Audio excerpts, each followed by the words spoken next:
보이지 않는 격차가 어디에서 생기는가? 겉모습은 말이 없지만 우리는 그걸로 많은 판단을 합니다.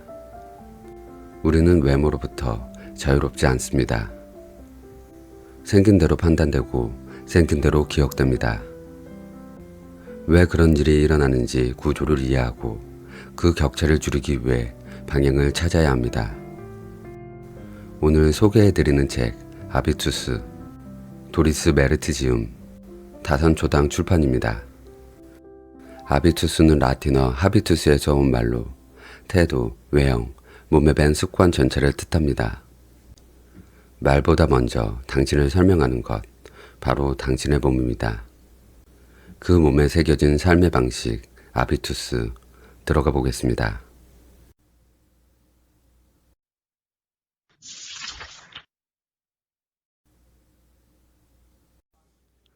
6세기 일본에서는 범죄자와 신분이 미천한 사람을 표시하는데 문신이 사용되었다. 중세엔 신분에 따라 입어야 하는 복장이 상세하게 나뉘었다. 로코코 시대에는 사교 모임에 참석한 여자들이 자신의 머리보다 최대 4배까지 더 높이 올린 머리 스타일로 자신을 뽐냈다. 21세기에도 옷을 입거나 벗은 몸이 표현 수단으로 이용된다. 프랑스 대통령 마크롱은 50만원짜리 양복으로 나는 당신들 중 한 명이다라는 메시지를 전달했다. 인스타그램 이용자들은 완벽한 사진을 올린다.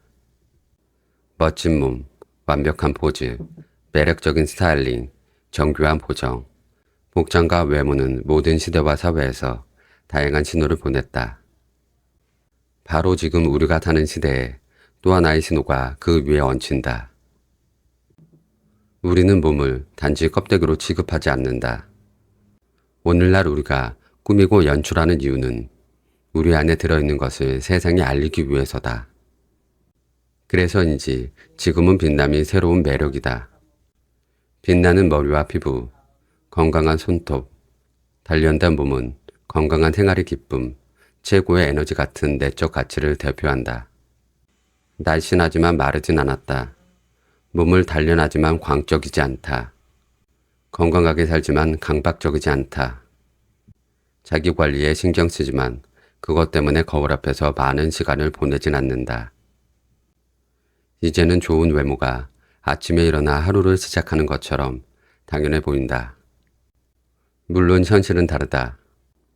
요가, 자외선 차단, 수면 앱, 슈퍼푸드, 천연 화장품 제모, 건강관리에는 꾸준한 개인적 노력이 필요하고 개인 트레이너, 보톡스, 화장 등 끝이 없다. 이를 배우 샤론 스톤은 아주 적절하게 표현했다. 남들만큼 예쁘기는 결코 쉽지 않다. 그러나 신체 자본에 주의를 기울이는 사람은 이중으로 이익을 얻는다. 첫째, 안간힘을 쓰지 않는 자연스러운 광채가 완벽한 차별성이다. 그런 차별성은 쉽게 가질 수 없다. 늦어도 40대부터는 휴식과 단련, 신체 의식적 생활 양식을 가진 사람에게만 생긴다. 훨씬 더 중요한 두 번째 이익으로 신체와 정신의 주의를 기울이는 것은 삶의 질을 높이는 가장 의미 있는 투자다. 상투적으로 들릴 수 있겠지만 냉혹한 진실이다. 물론 인간은 물리적 제한이 있어도 위대한 일을 해낼 수 있다. 그러나 우리 대부분은 신체 자본이 클수록 더 쉽게 최고의 실력을 발휘한다. 스포츠에서만 그런 게 아니다. 인생은 외모가 출중한 사람에게 유리한 게임. 우리가 동의하든 안 하든 몸은 못된 고자질쟁이다. 신체에는 우리가 누구이고 어디서 왔고 현재 어떻게 지내는지 다 적혀 있다. 신체를 보면 자기 자신과 잘 지내는지, 돈과 취향, 더 나아가 권력을 얼마나 가졌는지 짐작할 수 있다. 신체가 이렇듯 대단한 표현력을 갖는 데는 간단한 이유가 있다. 웬만해선 영향을 미치기 어려운 여러 차원에서 신체 효과가 나타나기 때문이다. 매끄러운 피부, 날씬한 몸매, 이상적인 체격, 건강한 모발 등 외모에서, 그리고 자세와 걸음걸이, 목소리의 명료성, 상황에 맞는 적절한 몸짓 언어, 패션 감각에서 신체 효과가 생긴다. 브루드 외는 아비투스를 뇌뿐 아니라 주름, 몸짓, 말투, 억양, 발음, 버릇 등 우리를 나타내는 모든 것에 기록된 몸의 역사라고 했다. 다시 말해 우리의 사회적 지위는 우리의 몸에 새겨진다. 신체는 우리의 삶과 성장 배경을 펜트하우스, 포르쉐, 유명인 친구보다 더 명확하게 드러낸다. 우리를 마주하는 사람들은 이런 신호꾸러미를 판단 근거로 이용한다. 보기만 해도 우리가 어떤 사람인지 알 수 있다고 여긴다. 지위가 높은 사람인지 혹은 별로 성공하지 못한 사람인지 순식간에 결정된다. 상대방에 대한 재빠른 판단은 인생 경험에서 나온다. 그런 판단이 항상 옳은 건 아니다. 기반으로 삼은 데이터가 너무 빈약하기 때문이다. 그 대신 신속하게 이루어져 뇌 용량을 아낀다. 그 결과 후광 효과 또는 뿔 효과가 생긴다. 첫인상이 앞으로의 관계에 환한 빛을 비추거나 어두운 그림자를 드리운다. 그러므로 첫인상은 잘못된 것으로 드러나더라도 바꾸기가 매우 어렵다. 자아는 처음에 자기 판단이 옳다고 믿고 싶어 한다. 영국의 심리학자 나탈리 웨어가 이 현상을 연구했다. 두 피험자 집단에게 에드워드라 불리는 민머리 청년의 사진을 보여주었다. 첫 번째 집단에는 에드워드를 암 환자로 소개했고 두 번째 집단에는 스킨헤드로 소개했다. 예상했던 결과가 나왔다. 첫 번째 집단에서는 에드워드가 후광 효과 이익을 얻었고 두 번째 집단에서는 뿔 효과가 에드워드를 따라다녔다. 연구가 진행되면서 두 집단은 에드워드에 대한 새로운 정보를 계속 받았다. 그런 다음에야 비로소 두 번째 집단의 피험자들도 자기들이 잘못 알았고 에드워드가 사실은 항암 치료를 받고 있다는 걸 알게 되었다. 결국 처음에 회의적이었던 피험자들 사이에서도 에드워드의 명성이 올라갔다. 그러나 제한 조건이 있었다. 연구자가 대답할 시간을 충분히 허락했을 때만 긍정적으로 대답했다. 암시적 측정법이 사용되면, 즉 무의식적 견해를 포착하는 방식으로 측정하면 두 번째 집단은 선입견에서 완전히 벗어나지 못했다. 인위적으로 만들어진 나쁜 첫인상이 끈질기게 남은 것이다. 괴테가 이미 알았듯이 아름다움은 크게 환영받는 손님이다. 그러나 무엇을 매력적이라고 느끼느냐는 완전히 개인에게 달렸다. 트럭 운전사와 광고기획사 팀장은 매력을 판단하는 기준이 각자 다르다. 이런 차이는 다양한 취향, 각인, 주변의 욕구로 생긴다. 그러나 아름다움과 미학에 대한 객관적인 판단 기준도 있다. 독일의 사회학자 올리 로자는 이것을 매력 상징이라 표현한다. 조지 클루니가 우디 앨런보다 명확히 더 매력적이라고 모두가 동의한다. 조지 클루니뿐 아니라 드웨인 존슨도 비범한 외모의 축복을 받았다고 모두가 확실히 동의할 것이다. 반면 두 배우 중에서 어느 쪽이 더 매력적이냐는 당연히 논란의 여지가 있을 수 있다. 아무튼 한 가지는 확실하다. 조지 클루니와 드웨인 존슨은 다른 모든 미남과 마찬가지로 자신의 신체 자본 덕분에 늘 찬사 속에서 인생을 항해한다. 귀엽고 예쁜 어린이는 더 많이 사랑받고 매력적인 학생은 더 좋은 성적을 받는다. 계속 선순환이다. 외모가 매력적인 아이들은 자신감과 자의식이 더 높고 크리스마스 연극 때도 주인공 역할을 맡으며 관객을 매료시키고 스스로 빛난다. 이후의 삶에서도 계속 그렇다.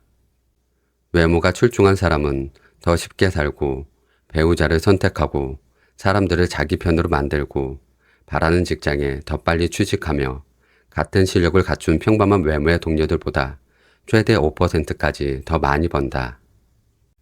상장 기업의 경우 건장하고 잘생긴 최고 경영자가 지휘권을 넘겨받으면 주가가 오른다. 선거에서도 후보자의 외모가 선거 승리에 결정적인 것으로 입증되었다. 심지어 법정에서도 잘생긴 사람이 기본적으로 더 유리하다. 이게 끝이 아니다. 모든 긍정적인 경험이 아비투스에 각인되어 자율성, 자주성을 강화한다. 경제적 성공도 콧대가 높은 사람이 이룩한다. 토론토 대학에서 입증했는데 평범한 표정에서 그 사람의 연소득이 7천만 원 이하인지 1억 2천만 원 이상인지 알 수 있다. 어떤 식으로든 잘생겼고 올바르게 행동하면 교회가 증가한다. 이런 관련성을 무시하는 사람은 자신을 속이는 것이다. 신체적 매력은 지위, 실력, 건강, 성적 매력을 구체화하기 때문에 배우자 선택뿐 아니라 직업적 성공과도 큰 관련이 있다. 독일의 사회학자 디나 데길레가 설명했듯 매력은 동기부여의 힘을 높이고 또한 의욕, 열정, 팀워크 같은 새로운 리더십 이상과 일치한다. 여기서 과차 중에 숨을 가쁘게 몰아치는 노진사를 떠올릴 사람이 몇이나 되겠는가. 지도력, 공감, 사랑 등 우리는 미와 선을 어떤 식으로든 같은 선상에서 취급한다. 그렇더라도 잘생긴 외모가 무조건 유리하다는 보장은 없다. 우리가 저울에 얼마나 많은 신체 자본을 올려놓든 사람들이 긍정적으로 여길 때만 명성이 생긴다. 백치미 혹은 멍청한 금발미녀 같은 표현이 존재하는 걸 보면 지나치게 튀는 매력은 불신과 분노를 불러일으킬 때도 있다. 적당히 느슨하게 혹은 빈틈없이 단정하게. 현재의 직업이 아닌 내가 원하는 직업에 맞추어 입어야 한다. 이 말은 하필 업무 복장 규정이 없는 최고의 직업을 가진 사람이 한 말이다. 바로 조르조 아르마니다. 스티브 잡스, 디터 체체, 마크 저커버그 같은 최고 경영자들의 편안한 옷이 발표나 큰 행사 때 무엇을 입어야 할지 헷갈리게 만들기 훨씬 전부터 아르마니는 검정 바지에 라운드 티셔츠 차림으로 일했다. 이제 우리는 다음에 적응해야 한다. 많은 경우 정장이 올바른 선택이다. 하지만 언제 어디서나 그런 건 아니다. 금융, 법, 컨설팅 같은 고전적인 분야는 가장 간단하다. 여기는 예나 지금이나 정장 차림이 기본이다. 이 외에 여러 직종에는 보편적으로 수용되는 유일한 복장은 없다. 상황, 기업 및 분야의 관례, 지위, 역할 등 복장이 암시적으로 전달하는 메시지가 너무 다양하다. 지위와 상황이 같더라도 성격에 따라 정반대로 입을 수도 있다. 비즈니스의 드레스 코드는 점점 더 미묘해지고 시대 정신을 더 많이 반영하며 상황의 영향을 더 많이 받는다. 그럼에도 드레스 코드는 다른 계층보다 상류층에 훨씬 많다. 드레스 코드를 능숙하게 맞추기가 약간 더 어려워졌을 뿐이다.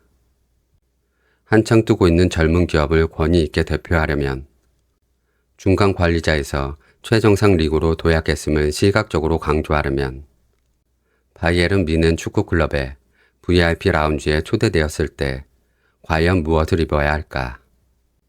캐주얼이든 정장이든 상관없이 고급 아비투스를 뿜어내는 사람은 옷에 크게 신경 쓰지 않고 최정상 리그의 스타일 코드를 잘 아는 스타일리스트나 솜씨 좋은 디자이너의 도움을 받을 것이다.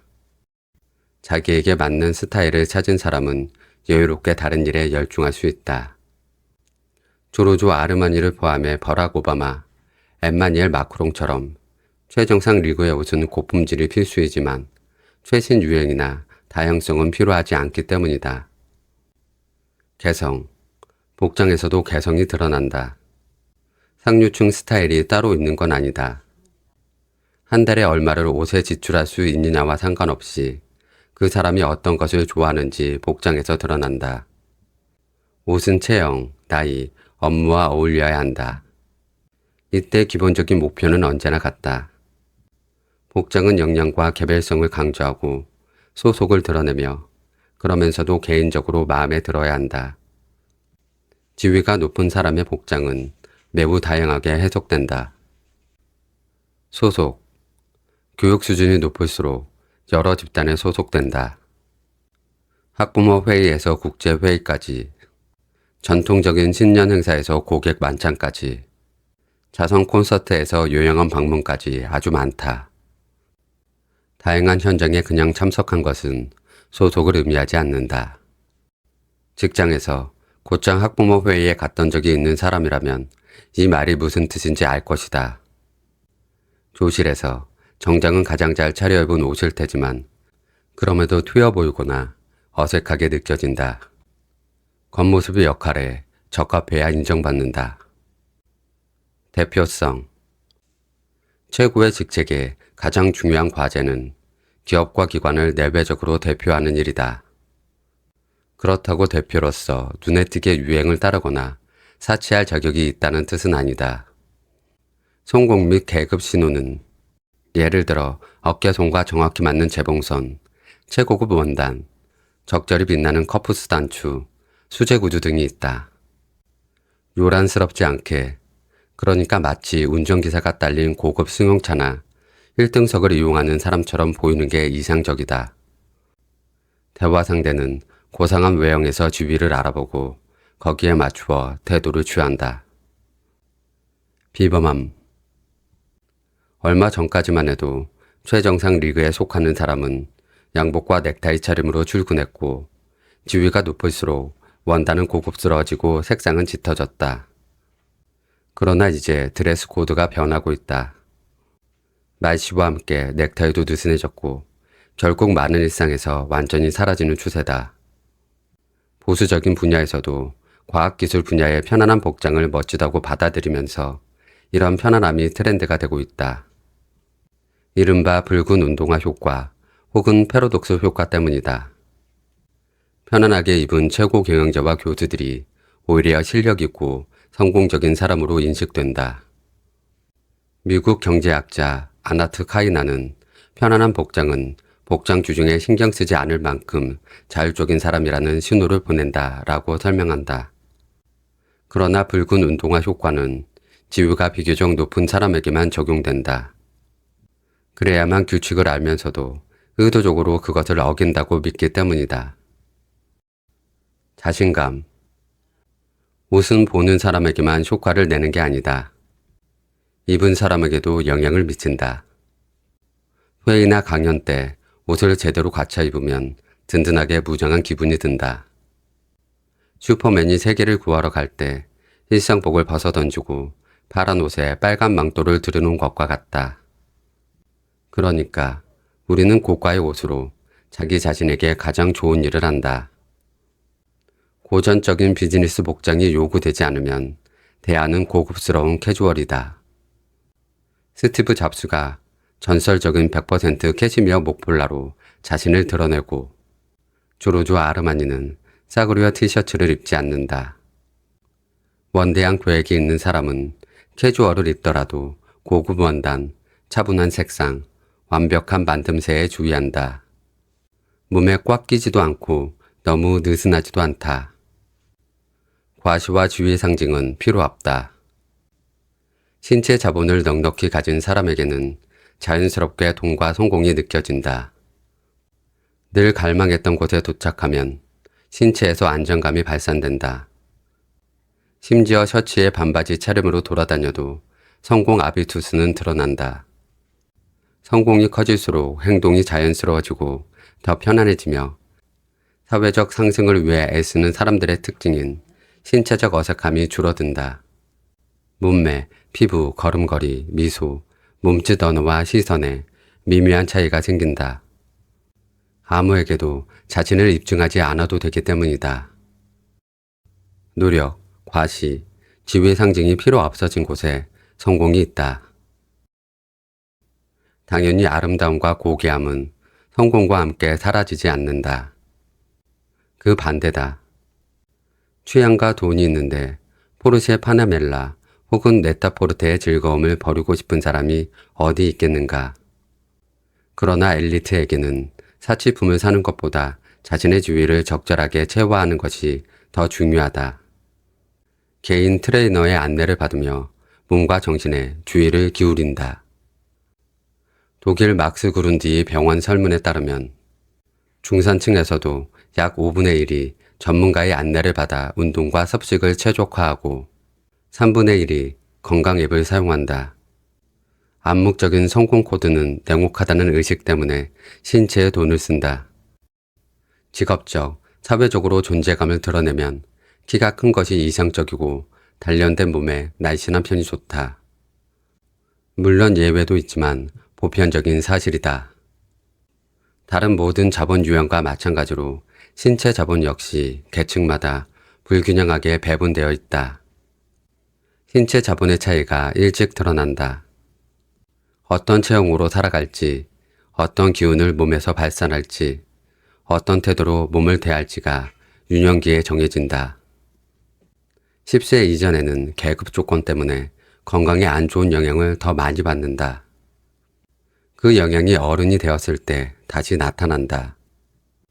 모든 사람이 건강을 최고의 자산이라고 말하지만 신체를 대하는 태도는 계급마다 크게 다르다. 신체를 대하는 태도는 체중, 흡연, 술, 운동, 섭식, 5 요소의 첫 글자를 딴 이른바 그라분 지수에서 나타난다. 저마다 5 요소 모두에 영향을 미칠 수 있는데 한 요소만큼은 모든 계층이 똑같다. 모두가 술을 너무 많이 마신다. 포도주, 샴페인, 맥주에 관한 한 하류층, 중산층, 상류층 모두 막상막하다. 나머지 4 요소에서는 큰 차이가 있다. 하류층에서는 여학생 10명 중 4명이 과처 중인데 상류층에서는 1명뿐이다. 흡연의 경우도 비슷하다.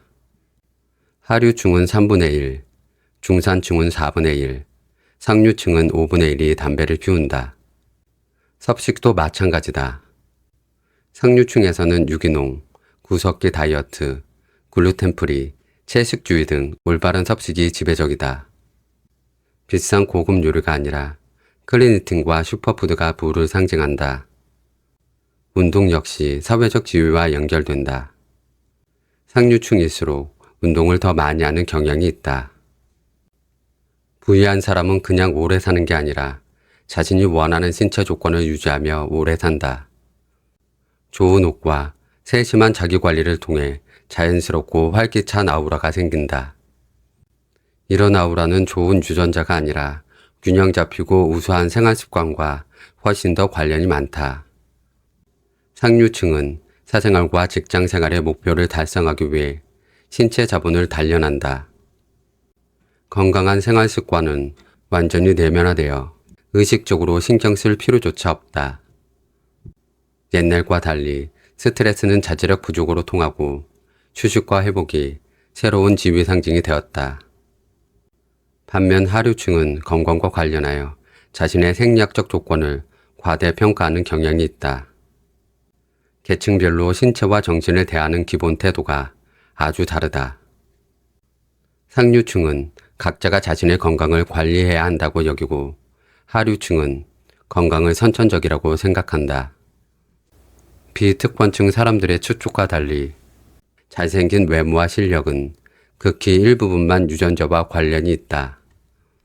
에든버러 대학 피터 조시 연구팀이 최근 발표한 게놈 연합 연구에 따르면 유전적인 위험은 그저 몇 달 동안만 수명에 영향을 미친다. 하지만 하루 담배 한 갑은 수명을 약 7년 단축시킨다. 체중 1kg을 줄일 때마다 수명이 2달씩 늘어난다. 건강한 생활 방식은 유전적 관상동맥, 심장질환의 위험을 반으로 줄일 수 있다. 반대로 건강을 타고났더라도 해로운 생활 방식이 그 장점을 간단히 없애버린다. 좋은 소식이 있다. 건강한 생활 습관은 특정 계층만이 누릴 수 있는 특권이 아니다. 설탕, 담배, 탄산음료 소비를 줄이고 채소와 물을 많이 섭취하고 자전거 타기와 걷기, 휴식과 수면 시간을 늘리면 된다. 건강에 막대한 돈을 쓰는 사람도 있지만 앞에 열거한 방식에는 큰 비용이 들지 않는다. 문제는 비용이 아니라 다른 데 있다. 의도적으로 저항하지 않는 한 우리는 출신 아비투스에 붙잡혀 있다. 이는 건강에도 영향을 미친다. 그런 의미에서 가난한 사람들이 더 불리하다. 그들은 부자들보다 더 힘들게 몸에 밴 습관을 버리고 건강한 생활 습관을 익혀야 한다. 다이어트를 해본 사람이라면 습관을 버리기가 얼마나 어려운지 알 것이다. 스포츠 과학자 뮤르겐 슈비어가 그 어려움을 지적한다. 운동은 예방적 치료제로서 성공 보장이 없고 효력이 저장되지 않으며 오직 운동하는 순간에만 효력이 확인된다. 음식도 똑같다. 피자, 맥주, 감자튀김에서 건강한 음식으로 바꾸더라도 그 유익함이 하루 사이에 드러나지 않는다. 그럼에도 건강한 생활 습관을 위한 투자는 우리 모두에게 필요하다. 견뎌낸 사람만이 생의 모든 순간에 도움이 되는 신체 자본을 얻는다. 건강한 신체는 보너스로 지위 상승을 가져온다. 건강한 신체가 개성과 사회적 성공을 외부에 알린다. 자연스러운 주름의 미덕. 어쩌면 머지않은 미래에 주름이 하나의 스타일이 될 것이다. 2007년에 슈피겔의 한 기자가 쓴 문장이다. 12년이 지난 트렌드는 정확히 이 방향으로 나아갔다.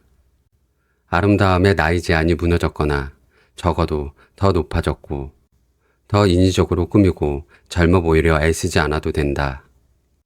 최고의 패션 브랜드 셸리는 80세의 미국 작가 조안 디디온을 광고 모델로 선택했다. 미국 여성 배우 메건 마클은 30대 중반의 가장 나이 많은 왕실 신부로서 해리 왕자와 결혼했다. 화장기 거의 없이 필요한 만큼만 살짝 꾸민 모습으로. 현재 환상을 만들어내는 스타일 규범은 완벽함과 젊음이 아름답다고 말한다. 그러나 애쓰지 않음과 개성이 훨씬 더 값지다. 모든 연령대에서 혹은 보그가 조안 디디온에 대해 쓴 것처럼 그녀의 작품은 그녀의 외모와 같다. 우아하고 여리고 예상할 수 없고 억지로 꾸미지 않았다. 억지로 꾸미지 않은, 강요되지 않은, 자극적이지 않은, 옛날부터 지금까지 상류층을 대표하는 외모의 특징이다. 진정한 보스는 마라톤을 즐긴다. 독일에서는 매년 10만 명 이상이 마라톤 완주를 위해 자신과 싸운다. 대략 800명 중 1명이 마라톤 완주에 도전하는 셈이다. 그러나 아주 작은 집단이 이런 통계치를 무너뜨린다. 독일의 30대 상장기업 보스들은 100명 중 10명이 마라톤을 완주한다. 이는 그들의 체력이 기업에 도움이 된다는 증거가 된다. 스포츠에 열정적인 최고 경영자가 경영하는 기업은 몸에 신경 쓰지 않는 사장이 경영하는 기업보다 평균적으로 약 5에서 10% 더 가치가 높다. 신체가 단련된 최고 경영자는 기업 인수 합병에서도 상당한 부가가치를 올린다. 두 연구자는 운동 실력의 척도로서 성공적인 마라톤 참여를 제시한다. 그리하여 다음이 입증된다. 스포츠에서 자신과 싸워 이기는 사람은 다른 일에서도 높은 성과를 올린다. 최고의 실력을 이끌어내는 방법은 많다. 굳이 마라톤이어야 할 필요가 있나? 반드시 그렇진 않다. 하지만 그렇게 많은 최고 경영자가 특권처럼 마라톤을 결정하는 데는 이유가 있다. 어떤 종목을 선호하느냐는 개인의 취향만이 아니다. 이때 사회적 지위 역시 중요한 역할을 한다. 브루디웨가 상세하게 설명한 것처럼 고급 아비투스를 가진 사람들은 주로 아름다운 장소에서 예외적인 시간에 혼자 혹은 직접 고른 파트너와 연습할 수 있는 종목을 선택한다. 이를테면 요트, 등산, 테니스, 스키, 골프 등. 또한 그들은 과한 근육질 몸매는 선호하지 않는다. 상류층은 움직임이 우아하고 날씬한 실루엣을 만드는 종목을 선호한다. 마라톤 같은 기록 스포츠 종목은 숭고한 금욕주의를 연상시키는 체형으로 끝나지 않는다. 기록 스포츠는 건강과 동시에 개성을 형성하기 때문에 상류층에게 매우 매력적이다. 불을 연구하는 인터뷰에서 이것이 명확히 드러났다. 응답자의 절반 이상이 젊었을 때 기록 스포츠를 했다. 상위 10위 안에 들어가는 스키 선수, 승마 선수, 조종 선수, 육상 선수였다. 그들은 스포츠를 통해 자신의 한계를 뛰어넘고 위험을 무릅쓰고 자신의 가능성을 가늠하고 역경을 딛고 끈기 있게 지속하는 법을 배웠다. 특히 기록 스포츠가 이런 아비투스를 효과적으로 형성한다. 일요일 오전에 즐기는 편안한 테니스 경기는 심장을 튼튼하게 만들겠지만 스포츠 정신을 키우진 않는다. 최고의 실력자는 사업을 할 때처럼 스포츠를 즐긴다. 이기기 위해 열정을 가지고 높은 수준으로. 당연히 완벽한 스타일을 위해 최고의 장비, 최적의 훈련 조건, 최고의 트레이너가 추가된다. 당신의 신체를 가장 소중한 자본으로 대하라. 과거에는 건강을 질병이 없는 상태로 정의했다. 그러나 오늘날의 건강은 에너지와 기쁨이 최대치인 삶을 뜻한다. 솔직히 이것은 너무 과한 요구다. 인간은 기본적으로 연약하기 때문이다. 강한 신체 혹은 최소한 재구실을 하는 신체를 우리가 얼마나 오래 유지할 수 있을지 우리는 모른다. 그럼에도 신체 자본에 쏟는 투자는 보람을 준다. 잘 관리된 몸과 외모는 만족감과 실력, 그리고 사회적 명성도 높인다. 신체 자본이 넉넉해야 잠재력을 온전히 발휘할 수 있다. 유명 건축가가 설계한 주택이나 경비행기 혹은 VIP 시사회 회원권보다 내가 나를 어떻게 판단하고 다른 사람의 눈에 어떻게 비치느냐가 신체에 훨씬 더 큰 영향을 미친다. 오늘의 낭독은 여기까지입니다. 당신의 몸에는 살아온 태도와 선택이 새겨져 있다고 합니다. 태도를 바꾸기 전에 먼저 그 태도를 보아야 합니다. 저는 숲으로 가는 길이었습니다. 고맙습니다.